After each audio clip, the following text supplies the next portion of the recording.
Hi, I'm here today to talk about life. You know, let's face it, growing older is a challenge. I don't care if it's you hitting 30 or 50 or 70, as in my case. We're lucky enough to have made it that long, so I'm happy and content. But life changes. Who you are, how you're perceived in the world, it's all different. And we got to make the best of it. And I'm doing just fine, but I want to record some videos and talk to people about what's it like being 70, what's it like moving ahead with your life and making it work. It's fascinating how fast life goes by. You know, you're sitting there, you've got the whole world ahead of you, you're young, you're youthful, you're vibrant. And as the years go on, you keep waking up and looking in the mirror, and as they say, the mirror don't lie.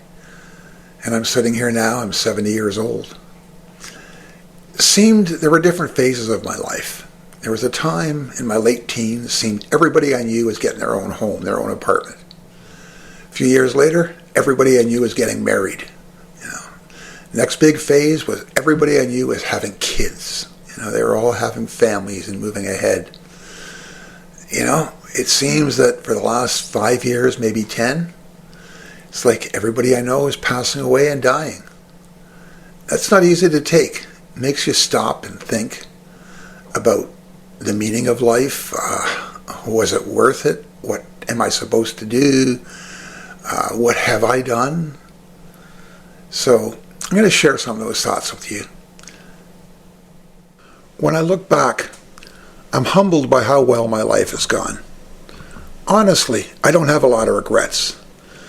I've had personal, financial, business success. People talk about bucket lists. I've done things and been places that others dream about and write books about. So I really think my life has gone well. I've described myself often as being normal, but by no means average. Because I think I've done things the way many people do. I'm a good guy in a lot of ways. But believe me, I've screwed up a lot and I've made some terrible mistakes. But looking back, I always did the best I could. I am by no means a religious man. Spiritual, moral, yeah. But organized religion and I went our own way 50 years ago. I've also never had kids. I've got some couple of great nieces and nephews who are wonderful, and I get along well with them. But never had children. Actually, despite being quite a bit of a ladies' man in my younger years, I didn't marry till I was 40. Only lasted 7 years, and then I ended up in another relationship for about 15. A lot of people have had a big impact on my life. Maybe the three who were the most important to me were Mike Little, Brenda McCarthy, and Peter Rodriguez. Now, today I'm going to talk about Peter. Peter and I were best friends for over 50 years. He was my partner in crime. He was my best friend. I don't know if we really liked each other, but boy, we were bonded together. And we experienced and shared a lot of life's adventures. Peter passed away this year.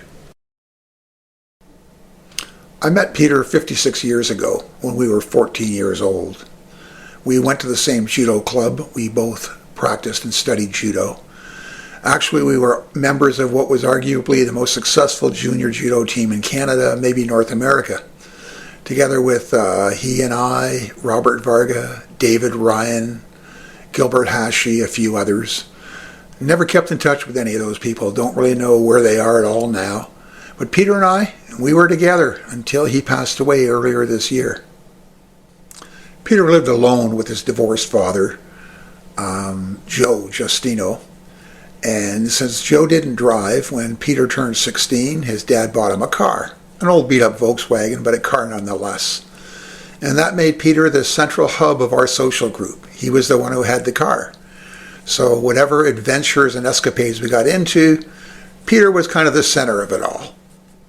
As the years went on, when we turned 18, Peter and I decided to leave Toronto and moved out to Western Canada, spent some time in the Pas Manitoba, went our own way from there. I ended up in Port Radium, Northwest Territories, the Arctic. He worked on a construction site in Winnipeg for a while and then drifted back to Toronto. When I got back later that year, he and I got an apartment together down on Gloucester Avenue in the Yonge Street Strip. We were crazy. We had parties, we had friends. It was a wonderful time. It was the early 70s. We were young. I was working for National Trust, a bank, and Peter was working initially for a couple of different companies, ended up with BDC, a courier company. Over the years, we lived together several times, worked together, were partners in a number of businesses and other ventures.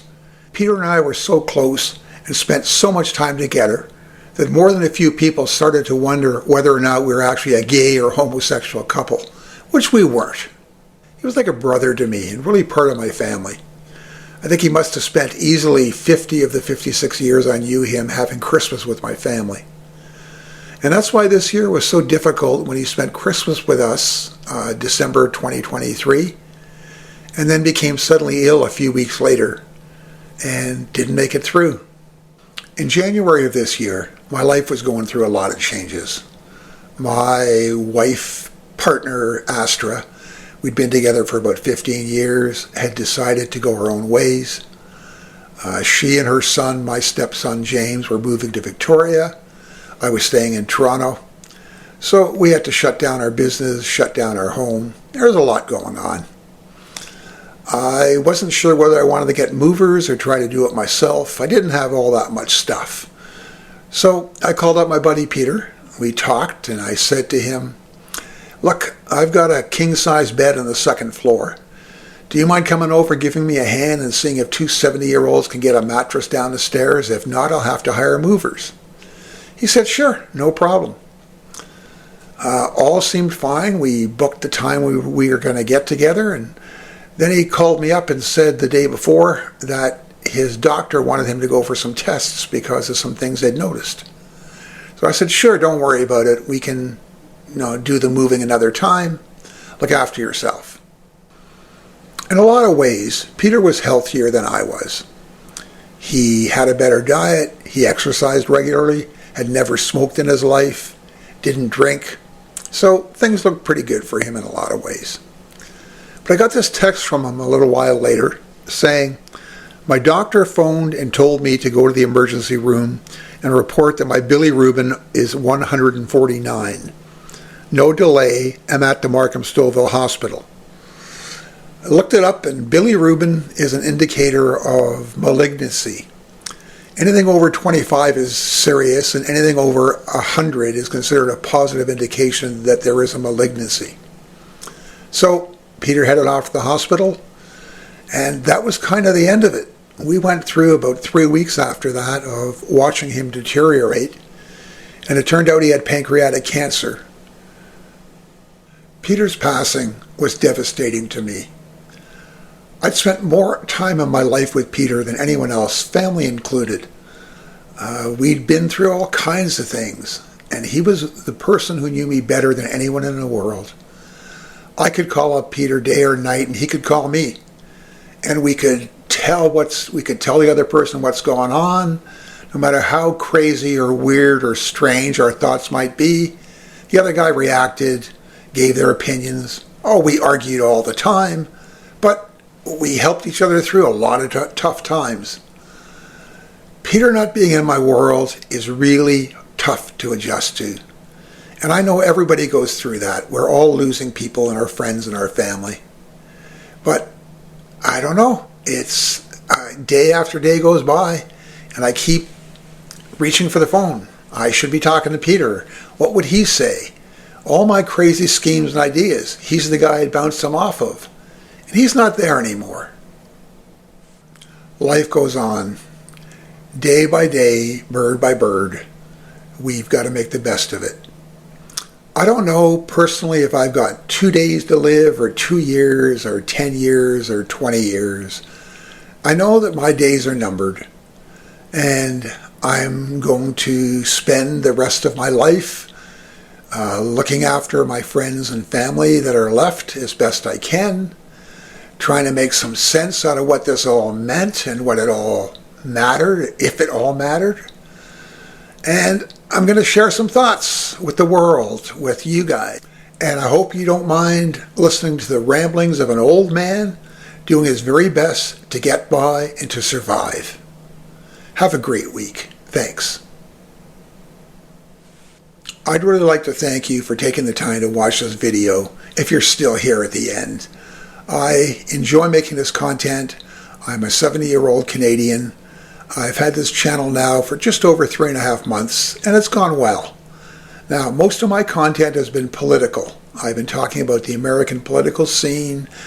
To be honest, I am a pro-democracy, anti-Donald Trump person, and that's been the theme for most of the content I've made to date.